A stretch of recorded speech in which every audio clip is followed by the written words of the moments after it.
Welcome to the Creative Penn podcast.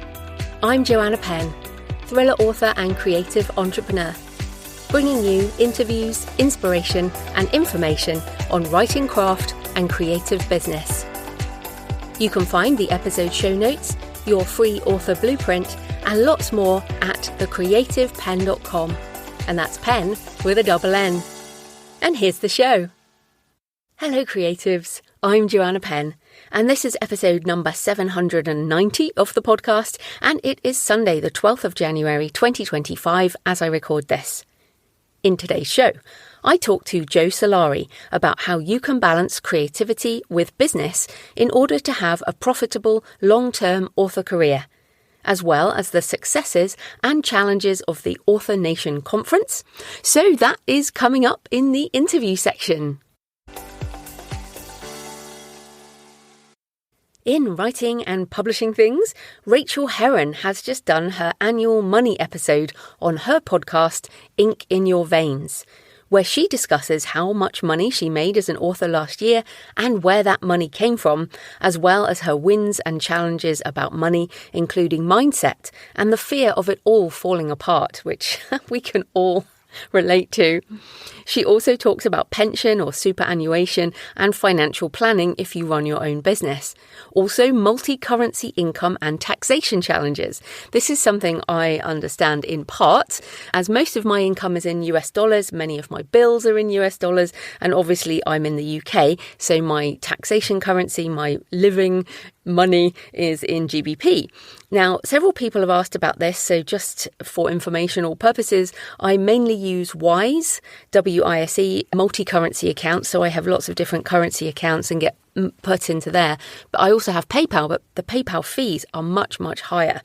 So I have an affiliate link for Wise if you want to get, let's say, your different Amazon money paid into different accounts, which is where many people start. thecreativepenn.com/wise, thecreativepenn.com/wise. I also use Xero, XERO, for my accounting. Now, you might not need an accounting system if you don't have daily transactional sales, as I do, which is what happens when you have direct sales. Although you can have your money paid in weekly or even monthly. I like it daily. But if you are running a business, then you do need some kind of accounting. And that's why listening to Rachel was really interesting, because many authors who want to do this full time, they don't really think about this practical side of business. Now, Rachel shares her income split between traditional publishing deals and indie. Spoiler alert, she made more from indie, and also from teaching and other writing adjacent means. And this is what most writers do, including me. We have book sales and then we have writing adjacent income.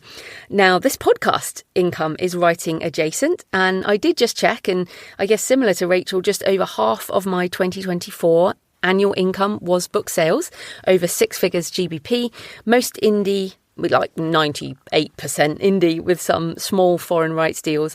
The rest made up of this podcast, which includes corporate sponsorship and Patreon, also affiliate income and residual course sales and speaking. So for Rachel's split, go check out Rachel Herron's show at Ink in Your Veins on whatever you're listening to this on. On the self-publishing advice blog last week, Orna Ross offers creative planning tips for 2025. She says, success in the creative life isn't about waiting for inspiration to strike or relying on talent alone. It's about crafting an environment where your creativity can soar. For self-publishing authors, this means shaping your days and surroundings to nurture storytelling, handle publishing tasks, and connect with readers. Orna then splits the various elements into time, space, people, resources, energy, mindset, tools, and metrics. So it's really interesting to think about planning on all those sides, and also it might help you figure out what you might be missing. One aspect that resonated with me around people splits people into naysayers and says, recognize that some family and friends may not understand or support your goals. Protect your energy. And I would add to that some online groups and areas might not also understand or support your goals. And then also yay sayers. Join groups or communities who understand the joys and challenges of self-publishing. I take that further as AI is obviously one of these things that the industry is quite split over. And someone said to me this week that I was the only author they knew who was positive about AI usage and positive about the future for creatives. And that made me really sad because there are lots of wonderful places, the AI writing community and AI art community on Facebook, for example.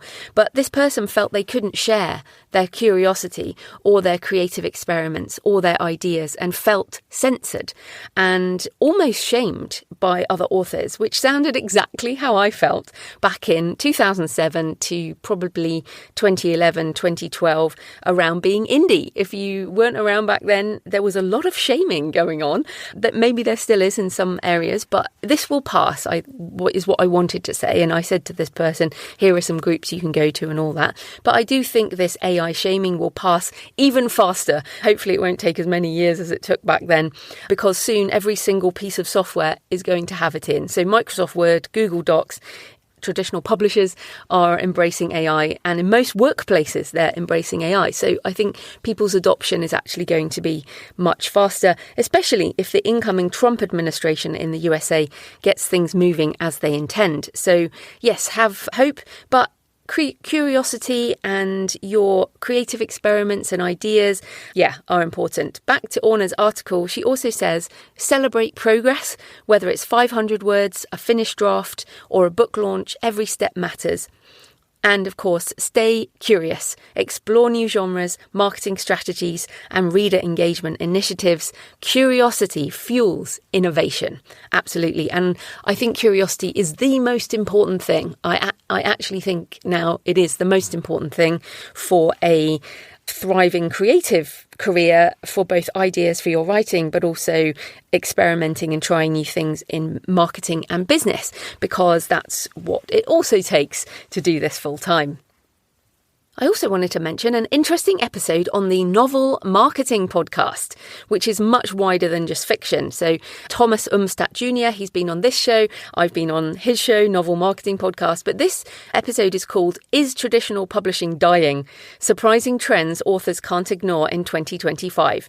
Now, first of all, I definitely do not think traditional publishing is dying. It's changing, just like everything else. But it definitely, survivor bias, even just survivor bias means there's some stat, something like if a company survives for 10 years, it's going to keep surviving. You know, companies that have such intellectual property, such varying business and income strategies as traditional publishers.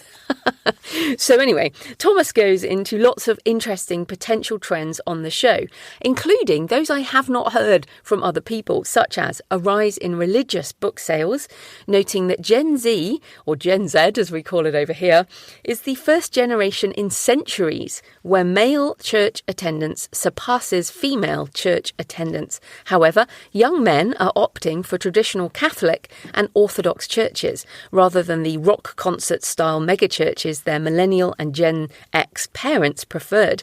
And that is absolutely fascinating. And there are links in his extensive show notes to the source media on that. It's interesting to hear that because I have actually heard that from other sources too, being sort of, again, adjacent to the religious community. He also notes girl bosses and anti-heroes are on the way out. Strong male heroes and moral clarity are on the way in. Now, that's interesting. Obviously, personally, I write both strong women and strong men. I like strong characters, regardless of gender. I also, personally, I do like moral clarity.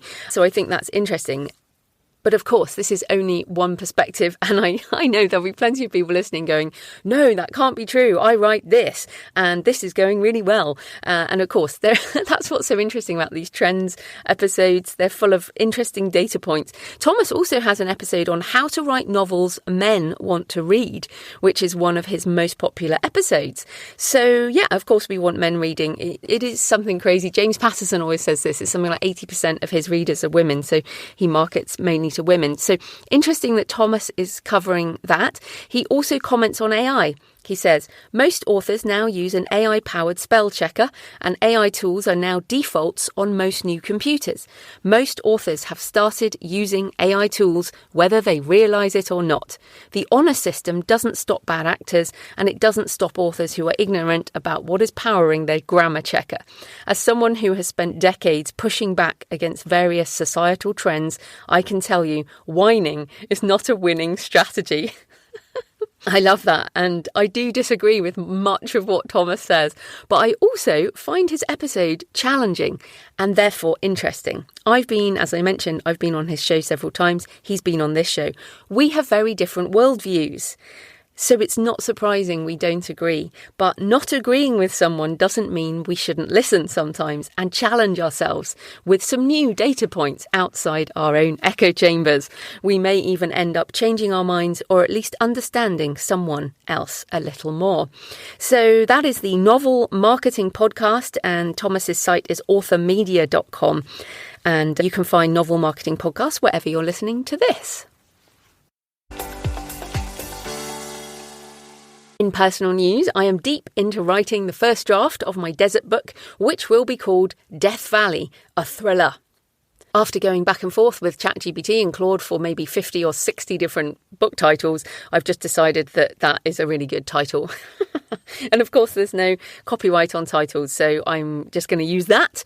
I've also decided it will be my next Kickstarter. I'm really enjoying it, and I plan on having the pre-launch page up soon, getting the book cover done, and it will go live in the second half of March.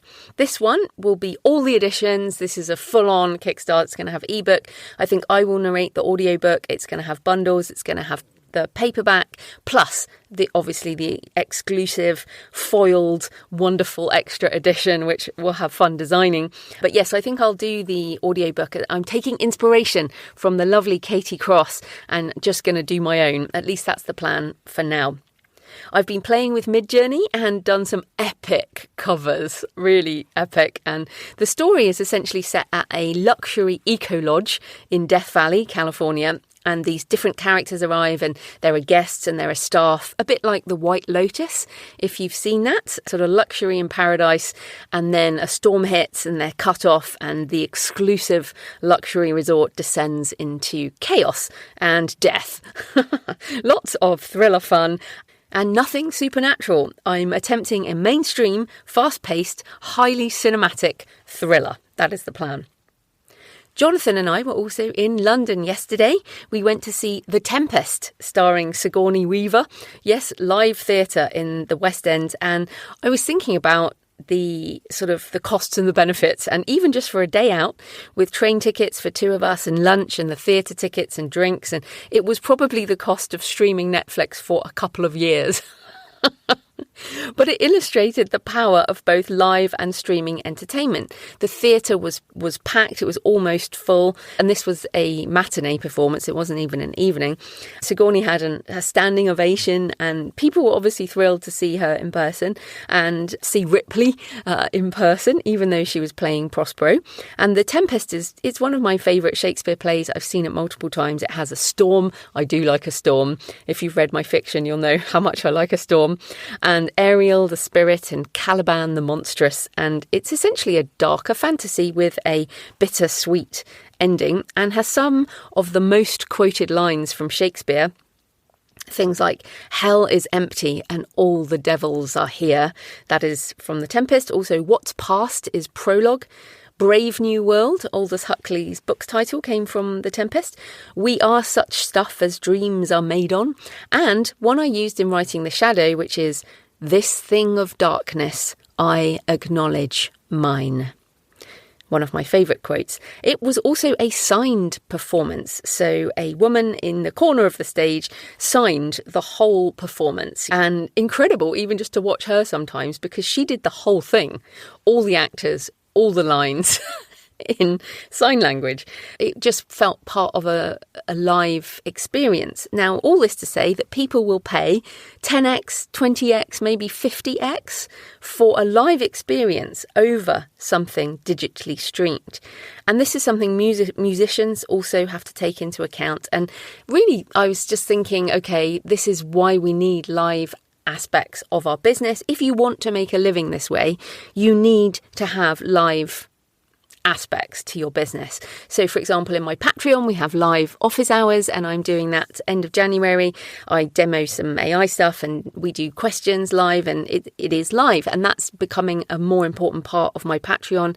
And I've decided as part of my Kickstarter, I'm going to do what it will be a brand new workshop, essentially, how to write thrillers.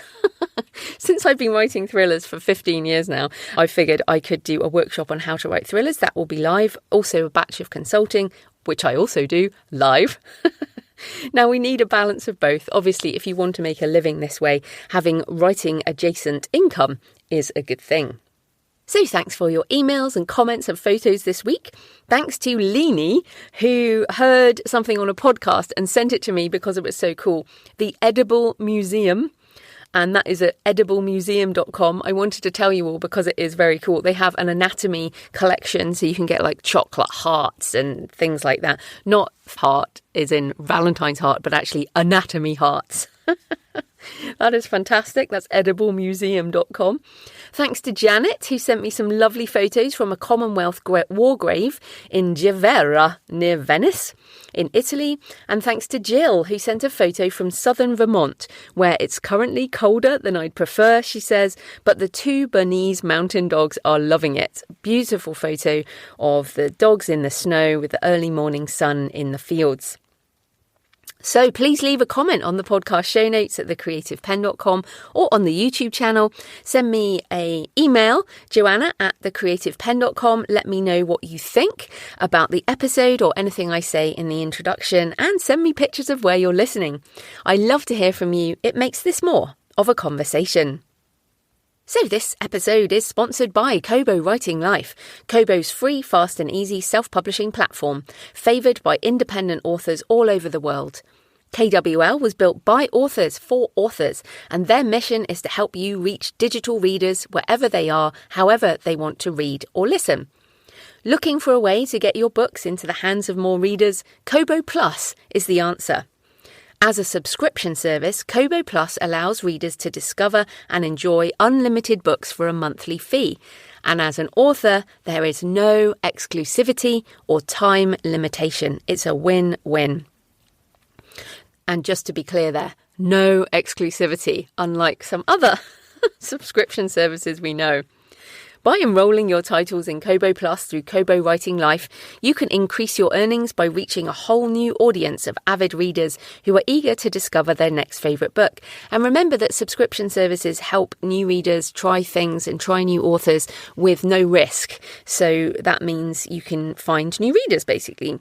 Sign up today at thecreativepenn.com/KWL, and that will redirect to a lovely landing page on Kobo Writing Life with lots more information and useful tips for authors.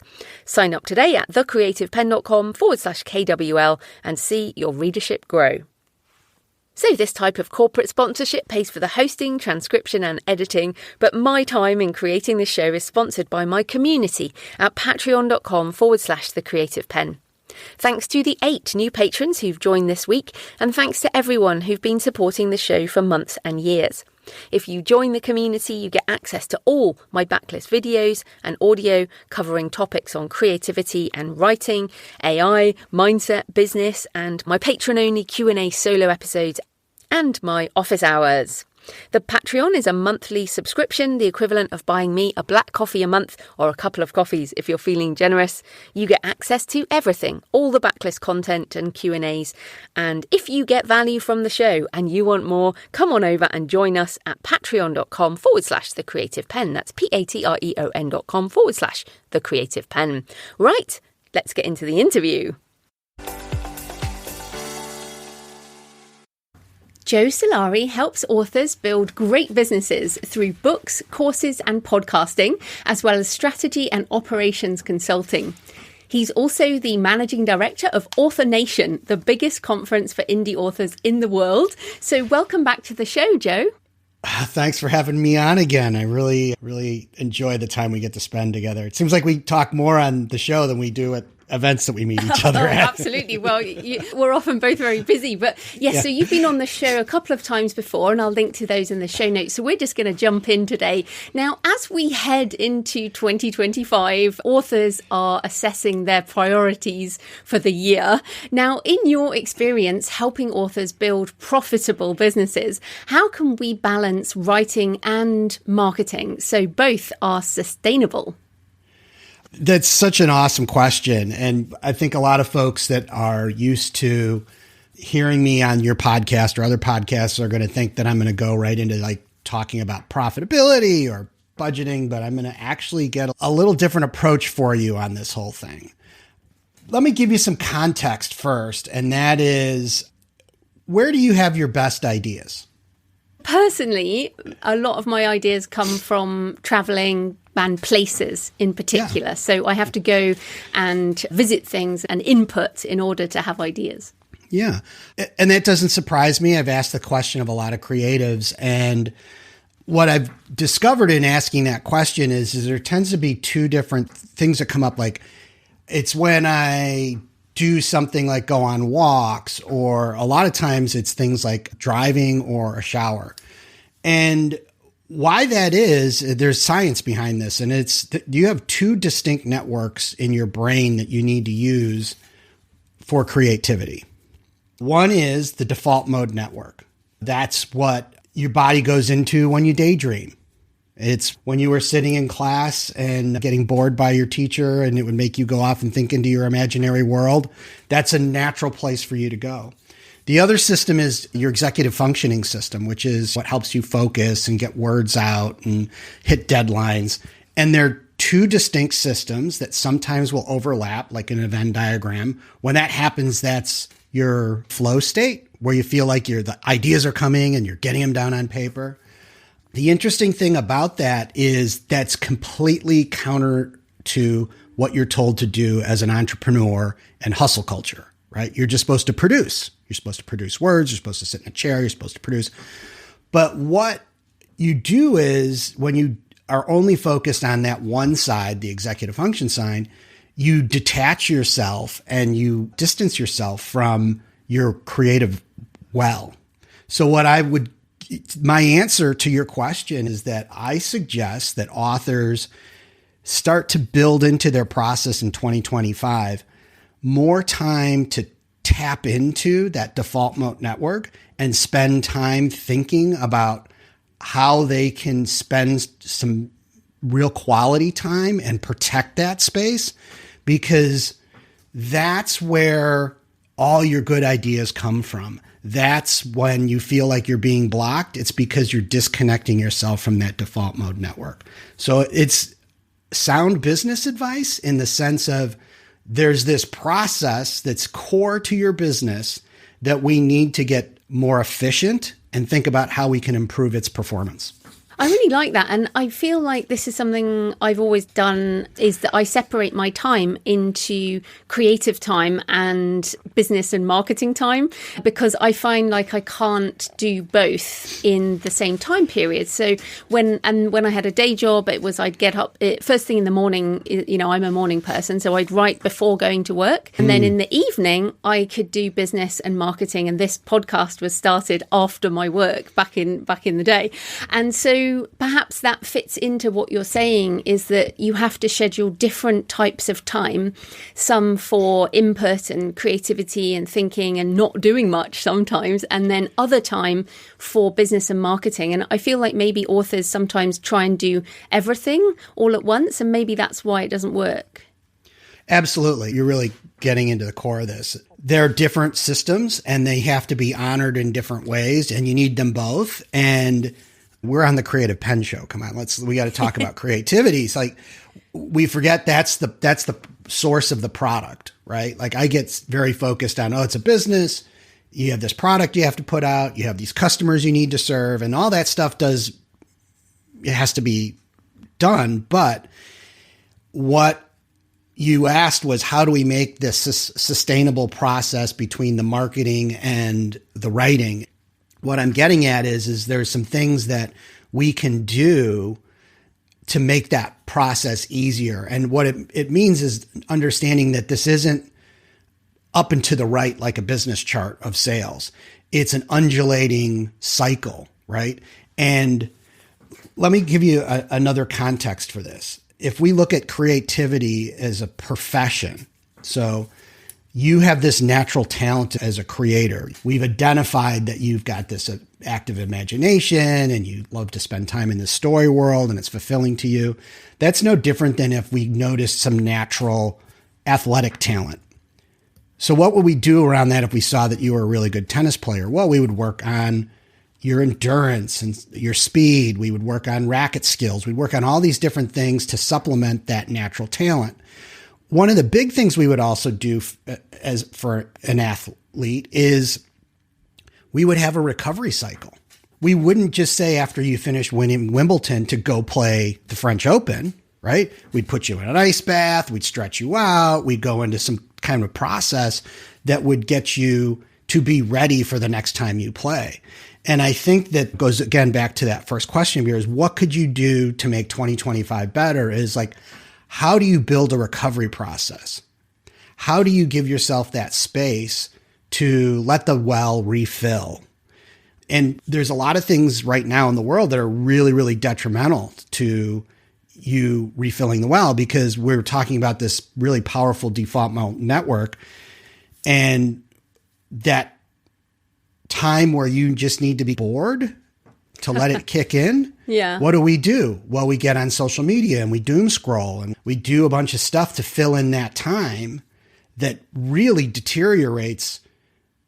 It does two things, right? You lose that time that you need and it deteriorates your capacity because you're doing really horrible things to your neurochemical system with these dopamine hits from scrolling. And when I've been doing this research, it's kind of scary to see what could potentially happen with these destroying all this creative capacity out there that we need to have new ideas come up, whether it's a new story or the cure for some disease. Mm. Yeah, it is tough. And in fact, one of the things I do, I think, is try and be active in my open time. So you said there, be bored.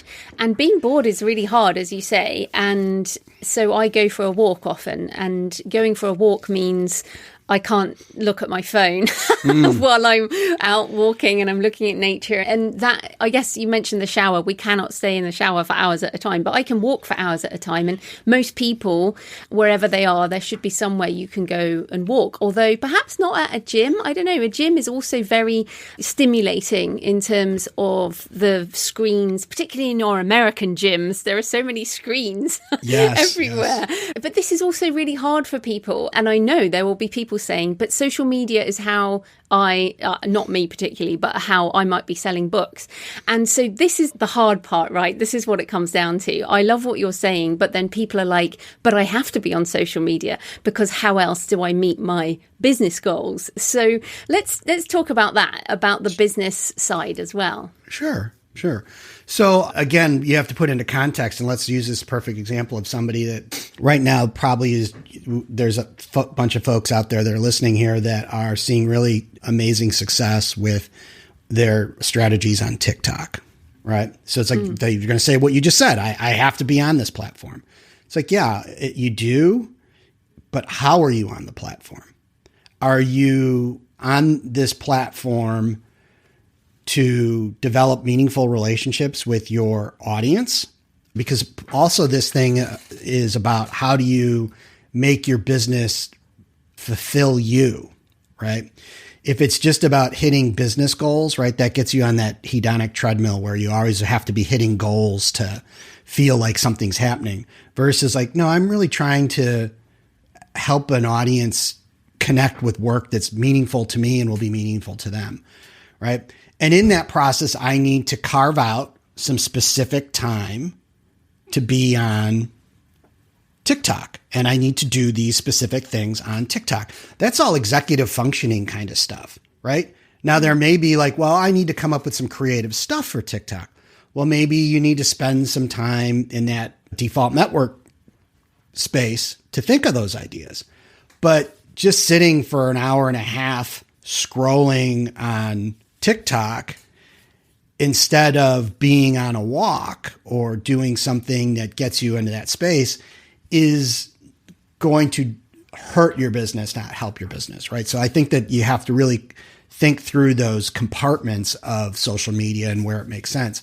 And then you get into the whole other side of how social media can make us get into comparison and all kinds of other horrible things. Like, talk about that for hours.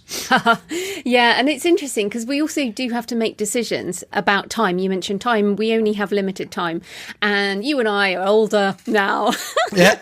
and time gets more and more limited, unfortunately. But when TikTok blew up and I've looked at it several times, and every time I go, I choose not to do this because my time doing other things is more valuable. Like I'm doing calisthenics and practicing doing handstands. At this point in my life, practicing doing handstands is more important than TikTok. And other people make a different decision. But this is, I think it's very interesting. So this is one thing, is we have limited time. We have to make a choice over the time. And also we do have to schedule downtime. But what are some of the other things or the mistakes that you see authors making?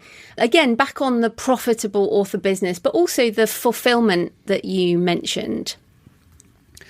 So I think that, and again, this plays off of what you just said, is we think that we have to do it all, or whatever comes into our feed or becomes the trend with whatever place where we're getting information. It's like, oh, I have to do this thing now. Like I have to do TikTok. And it's obvious that I've got to do TikTok because I see these people that are making all this money at this.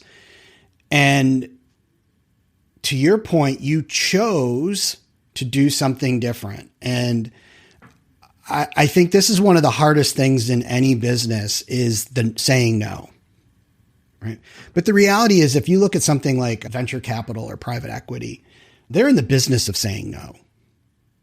They have a process that they evaluate what they're going to invest in and what they're going to do, because they know they have a finite amount of time and capital, that if they don't say no to 99% of the things that come over the transom to them, they're just going to run out of money and have bad investments. So they have to have a system where they evaluate what is the best use of time and money. And the reality is that for authors, that time component is the real finite resource. There's so many authors that have figured out how to get a business ramped up and make money with no money. Like, this is the land of bootstrapping, right? Whereas a lot of other businesses, you can't even get into this business unless you have capital. But here's one where people have figured out ways to do that. But if you're not looking at the best use of your time, and what we talked about earlier is now we're saying you need to think about a chunk of that time in a different space that isn't necessarily doing businessy stuff. That means you have less time, right? So like, how do we best use that time in 2025? I think that you're better to pick one or two things and really invest and do them well than try to do 10 things half-heartedly. But then how do people pick one or two things? Because I remember this, like, again, back in 2009, when I started this podcast, I'd never done a podcast before. It was very, very new, actually, in podcasting era. And I was like, I'm just going to try this. And at the same time, I started a YouTube channel, again, quite early on in that time. And although I still have a YouTube channel, it didn't become the thing that I enjoyed or that actually is part of a profitable part of my business. But I didn't know that before I started. So if people listening, they're like, okay, well, should I try TikTok, or should I do Facebook ads, or should I use a subscription service, or like, how do they know, or how do they pick the one or two things that might work for them and might help make their author business profitable? Yeah. And again, this is where you have to kind of step back and ask yourself these questions, like, what is my natural curiosity leading me to? And when do I feel it's being fulfilled? So we can just use your examples, right? Of course, you're going to want to try these things as they come up, right? You're going to see, oh, this is a new thing, but what is it that I want to get out of it? So from a personal standpoint, am I feeling energy come to me? Am I getting something out of it? Or is it feeling like it's draining me, right? You have to honor that. Number two is, how does it align with your business practices? Do you really, like when you step into something like TikTok, there's the how-to, right? There's courses, there's all kinds of people that have talked on shows like mine that how to do this. But is that the audience that you're looking for? Is that the kind of interaction you want to have with your audience? And I think, using you as an example, you've been very deliberate and said no in instances that probably have pissed some people off. But it's because you understand that, like, in the long run, it's not going to work well for anybody because you're not going to be getting fulfilled. Is that a fair statement? Oh, yeah. But I also annoy myself sometimes. I'm like, why can't I? Like, why can't I do video? Like, I really just don't, like, as you say, curiosity and also what drains you. Video drains me. And it always has. Like, some people say, oh, it's because you know, whatever, getting older. And I'm like, no, it always has. And so I don't listen to music. I don't do noise. I like silence. I like quiet.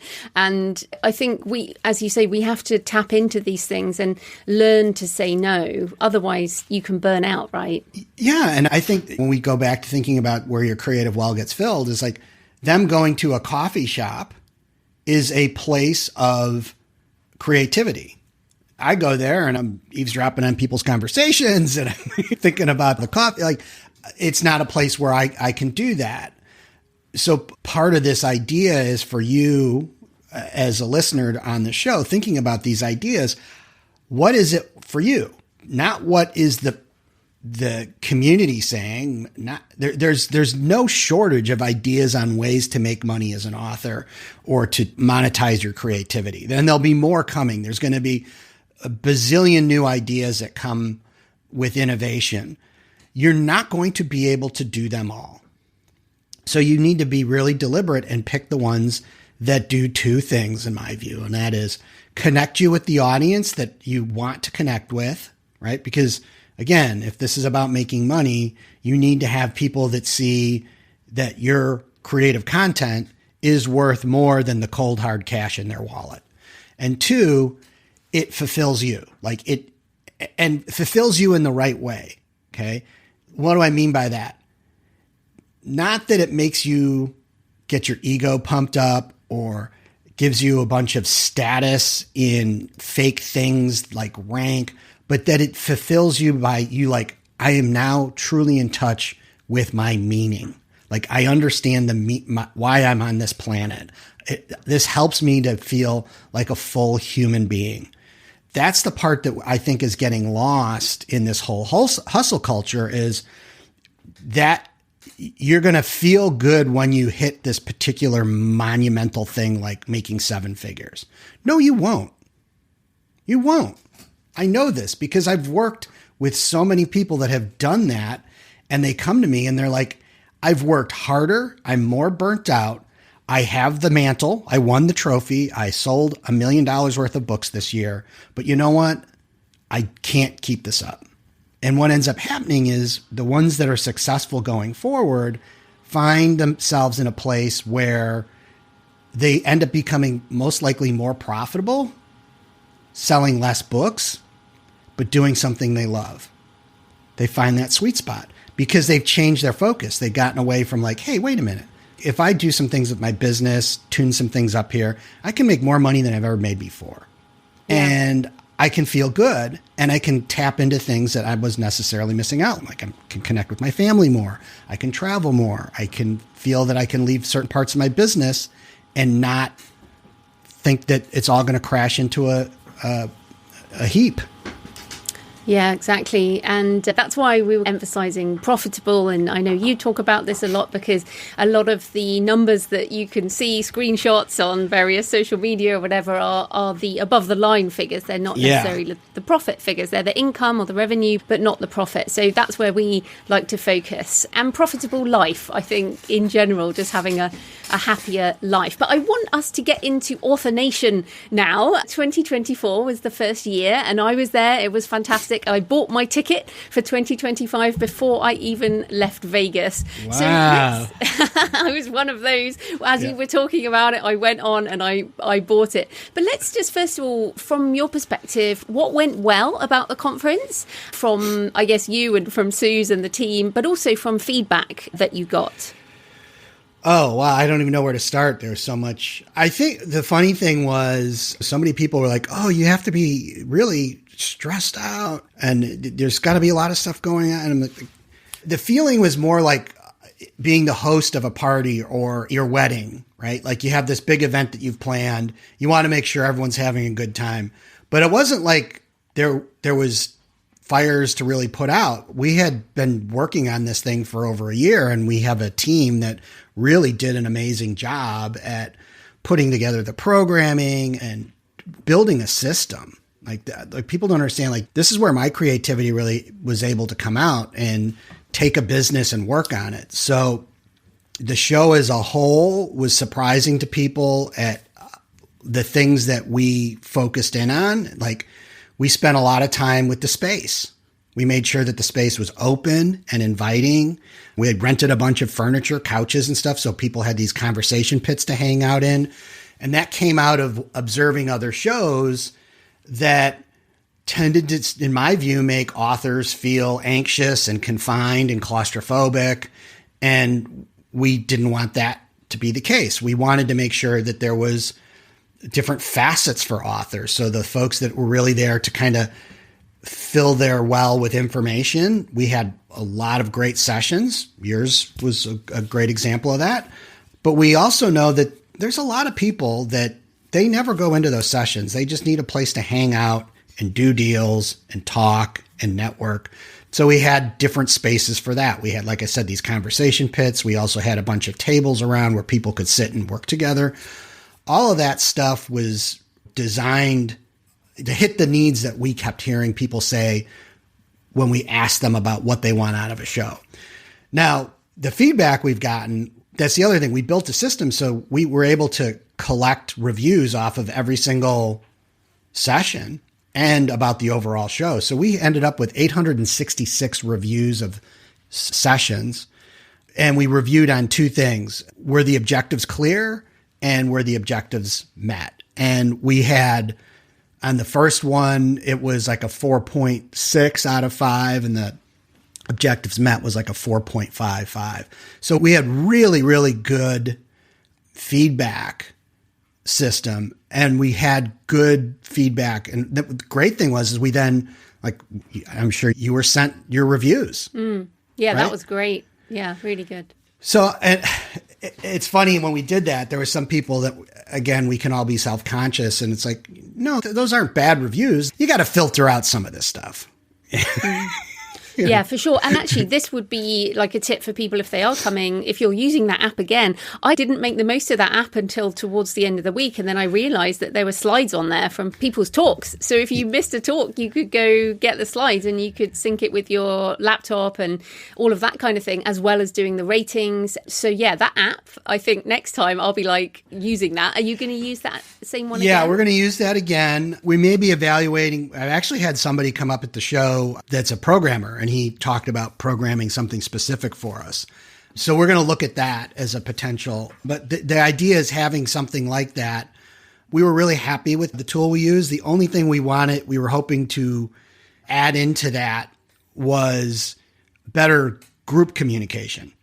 So a way for authors that are there to have a single platform to network between themselves and message each other. So that's the one thing that we're trying to figure out. But like all those pieces, we spent a lot of time. Like if you notice, we have a numbering system that tells you what room something is in, what day it is, what session during the day. That all feeds back into our system, because this year, what we're really working on is all the stuff that was kind of manual processes that we hand carried through the building. It's like we're automating all that stuff. We're using agents and tools that are now available to us. So you'll see this for folks that are submitting to speak. That starts you in a process that will eventually feed all the information into the contract we send you, and then push information into our system so that our folks don't have to be typing stuff in, right? And No, that is good. I actually did submit because I knew we were talking, I was like, right, I'm going to submit my talk. So I did actually go through that process, and I noticed it was very organized and there were all the things I could put in. And yeah, so that was super useful. And on that, I guess you mentioned there the automations and agents and AI. There was a lot of AI sessions at AuthorNation 2024, but there was also a lot on direct sales. There was lots on Kickstarter and people selling on Shopify. And these are some big trends that are coming or here. What are your thoughts on some of these big overarching trends, and will you continue to cover them in the show in 2025? Yeah, I think we probably had the single most comprehensive track on AI that anyone's ever put together in the creative community, while at the same time having a massive amount of information on how to be an artisan. So the idea for us isn't to be one thing to everyone other than the place you come to get exposed to everything. The idea that there's one way to do this is ludicrous. And this kind of gets to some of the stuff you and I have talked about, or how we do things today is very different than how we've done things in the past, right? You just, as a human being, if you're going to be an author for 30 years, you're going to change. You're going to make decisions. Hopefully you're going to get to a point where you're saying, there's some stuff I'm not going to do. And I think one of the best examples of all of bringing that change is we had Johnny Truant at the show, one of the co-authors of Write, Publish, Repeat, right? Or the OG of like fast publishing, doing a session on being an artisan and how his focus is now on creating meaningful relationships around his work with a small, intimate group of fans that can support him. And there's two parts of that. One is like, how does he do that? But also that bigger message of like, yes, I've matured and changed what I think is important for me to be fulfilled. And that's what we want the show to be about. The hard part can be is if you're newer and you come in, it's like, oh my God, there's too much stuff on the buffet. And that's our responsibility to try and help people manage and absorb this content. Yeah, and on that, you have tracks, don't you, for people who haven't written a book yet, to different genres, to people like me who want the much more advanced content. But there's stuff for people who haven't even written a book as well. Yeah, it's so that if you've never written a book, you can come and like, frankly, if you haven't written a book, you're in that part of your publishing career, there isn't a better thing to do. And why is that? Well, there's more people on the planet in that one room for that 5 days that have done what you want to do than anywhere else. So why not be there and ask them questions and learn from them and see what is their way of doing it, right? Because in the beginning, you just need to get that book out. Right. Then you can start understanding some deeper things about what your business will look like. And you and I are a long way away from that first published book, but that was a massive endeavor. We forget about that sometimes, of what a massive endeavor that first book is. Mm-hmm. So once that does happen, then it's like, oh, well, that wasn't that bad. I can do that again. I can now, how do I want to do that? How do I want to connect with people? And there's so many different ways now. That's the other thing, right? Is like, it used to be, oh, well, you just got to get on Amazon. Well, no, maybe for you, the best thing, because of your writing style and the way you work, is that you're building your business on Kickstarter, right? And we'll have people there.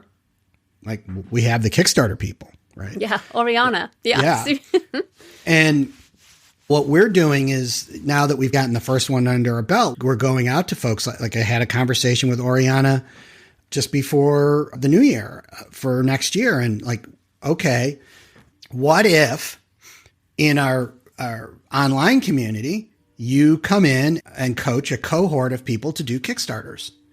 And instead of having a session at AuthorNation that is educational, hey, you should do Kickstarters, you have a session where you meet with those people and talk about what worked and didn't work in those Kickstarters that you ran over the year, right?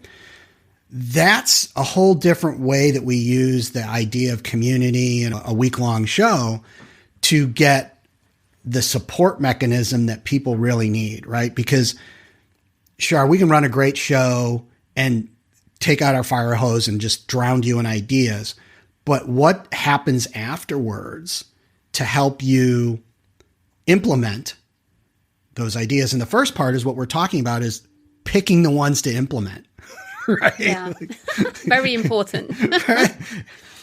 Sitting in front of a notebook with 60 great ideas can be paralyzing, right? So how do we get you to the ones that are going to have and it's something we talked about at the show, is high impact, low effort.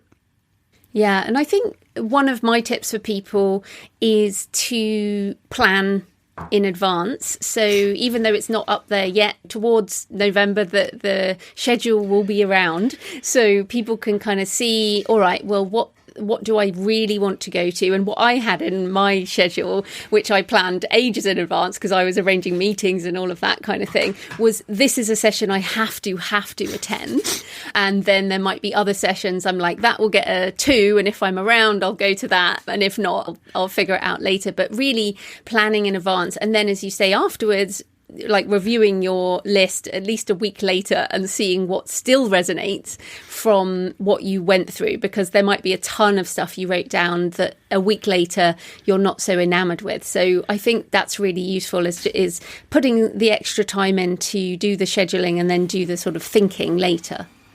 Yeah. And there's 2 things that I want to touch on that. The first is one of the areas where we recognize that we can do a better job.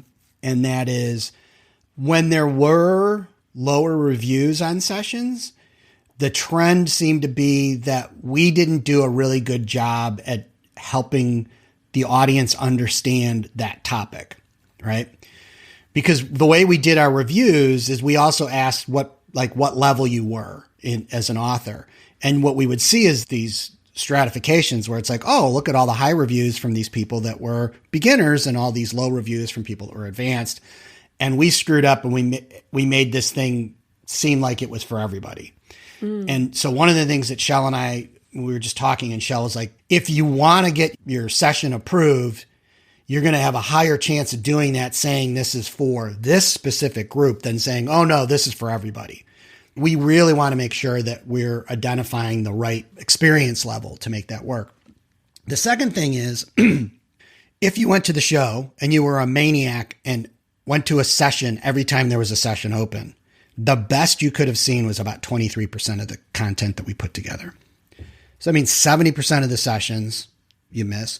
Now let's put a little math on that. You're probably not going to look at all those because of, again, what level you are. So let's say you missed half of what you should have seen.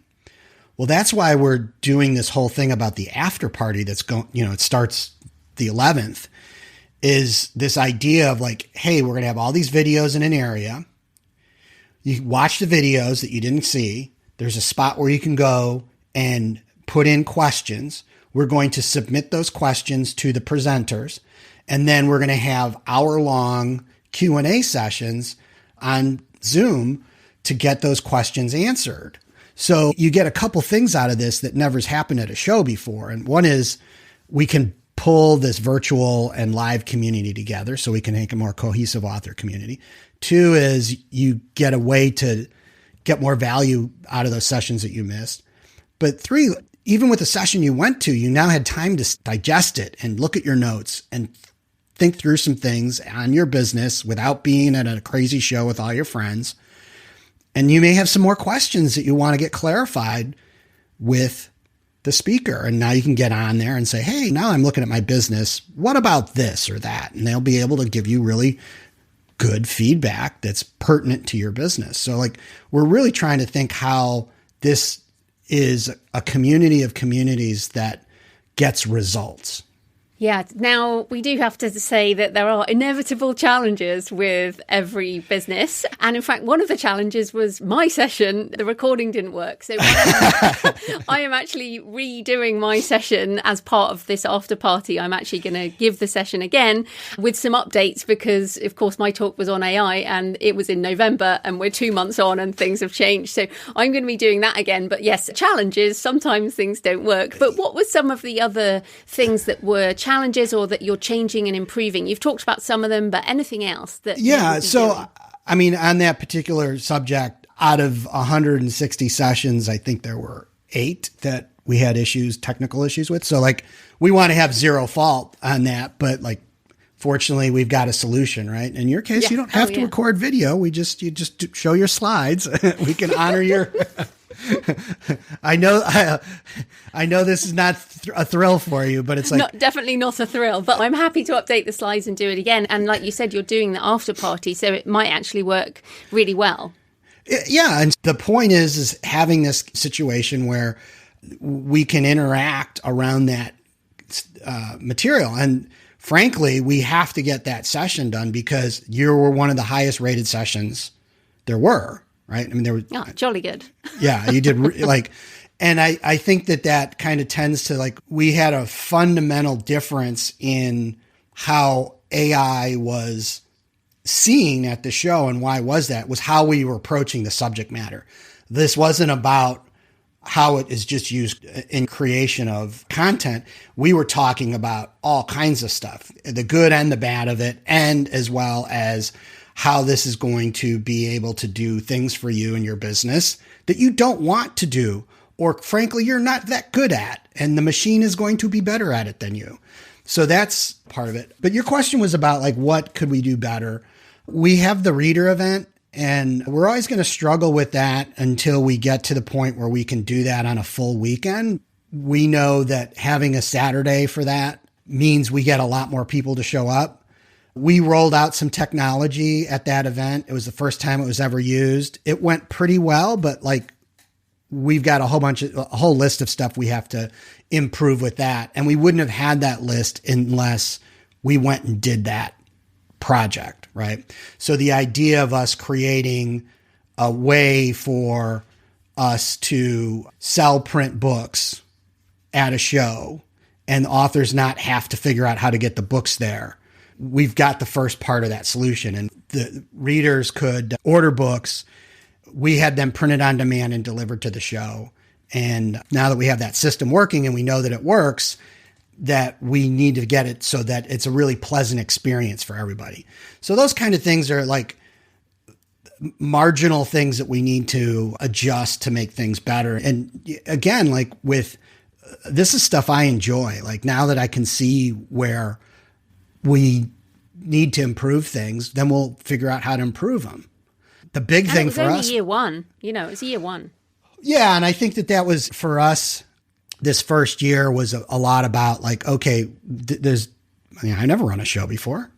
First time I ever done this. And the team, so there was people on our team that were involved with the previous show and knew what to do at the show. But we were making so many changes that there was a lot of moving parts that were new and had to be watched. And the beauty of something like this is to see the impact that it has on the community while at the same time being able to work with people on making it happen. So it's very fulfilling for me because I can see, this is like how my creativity comes out and working on a business, but it's even more rewarding because I'm doing it with people and we're having fun, right? Like a very high performing team.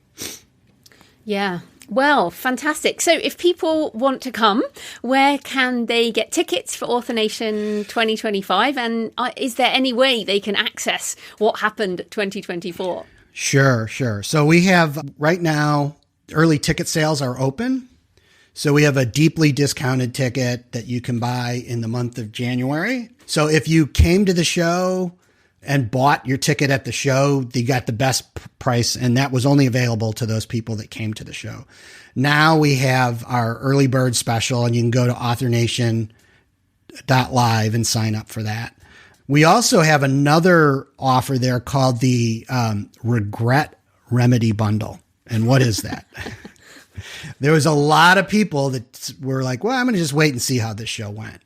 And then they lost their mind after they saw all the fun and their friends who were at the show that were like, oh my God, this thing is amazing. And all over Facebook are people sitting on these big white leather couches with smiles on their faces. And so if you, for whatever reason, didn't come, you can buy this regret remedy package, and it includes the after party. So you'll get all the videos from 2024, and you'll also, it's bundled with a ticket for 2025. And in both cases, we offer a installment plan. So that we're trying to help you manage your cash flow as well. If you can't afford the full ticket, you can break that up over a 6-month period to manage your cash flow better. So again, that's all. Go to authornation.live to learn more about those. And we've got some examples of the sessions from 2024 to give you a feel for what the show is like and all the fun testimonials from people. And I can say this as far as the 2025 show, we've got some amazing stuff lined up. We haven't announced it yet because we're contracting things right now. But when you look at last year, we had Kevin Smith. Did you stay around for the Kevin Smith? Yeah, I was there. I'd never heard of him. And then I was like, oh, this dude is funny. Yeah. And I think that like a lot of people were like, why Kevin Smith? He's this old director from the 90s. And like, one, he was so generous with his time. Like he was there, like the session alone was almost 2 hours. And then he hung around with people. But more so, he honestly spoke about being a creator and talked about major issues that he had in his life. He had a severe heart attack that almost killed him. He had a nervous breakdown. He spent time in a psychiatric hospital. He talked about all those issues and was really motivational to people. And so like, those are the kind of people we're bringing in to have authors see, like, you're not the only ones that are having these kind of issues. Here's a dude who's a big Hollywood movie guy, and he's dealing with the same stuff as a creator, getting words on the paper. Yeah, fantastic. And also we should say, since this is a podcast, you have a podcast. So where can people find that as well?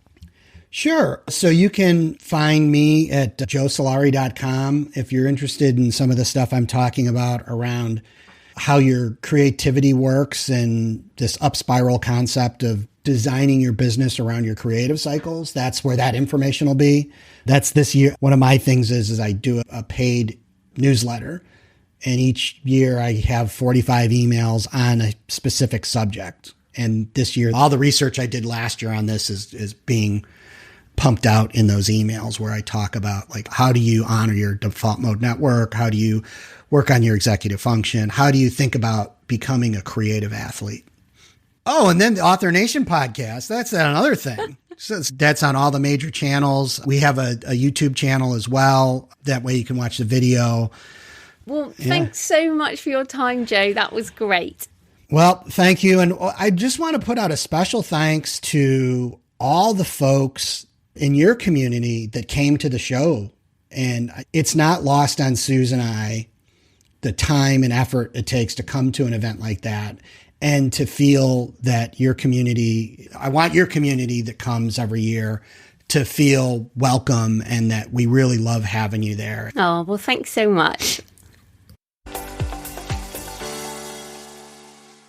So I hope you found the episode interesting and that you will schedule some time to fill your creative well and do whatever you need to keep your creativity humming along this year and balance your happiness with what we need to do in our businesses. And I did re-record my session for Author Nation after I spoke to Joe. That should be up on the portal site if you have access to that digital ticket. And I'll be doing my live Q&A session for Author Nation on Monday, 27th of January. And I have my ticket for Author Nation 2025. We will have another patron meetup then, and hopefully I will be speaking. I have submitted my talk, as I mentioned. So please leave a comment on the podcast show notes at thecreativepenn.com or on the YouTube channel. Comment on X at The Creative Penn, or email me, Joanna at thecreativepenn.com, and send me pictures of where you're listening or your favourite cemetery or churchyard. Next week, I'm talking about dictation, Kickstarter and short story collections with Kevin J. Anderson, as well as how to survive a long-term career in the author business. And Kevin has been doing this for decades, so I look forward to sharing that with you. In the meantime, happy writing, and I'll see you next time. Thanks for listening today. I hope you found it helpful. You can find the backlist episodes and show notes at thecreativepenn.com/podcast. And you can get your free author blueprint at thecreativepenn.com/blueprint. If you'd like to connect, you can find me on Facebook and X at The Creative Penn, or on Instagram and Facebook at JFPennAuthor. Happy writing, and I'll see you next time.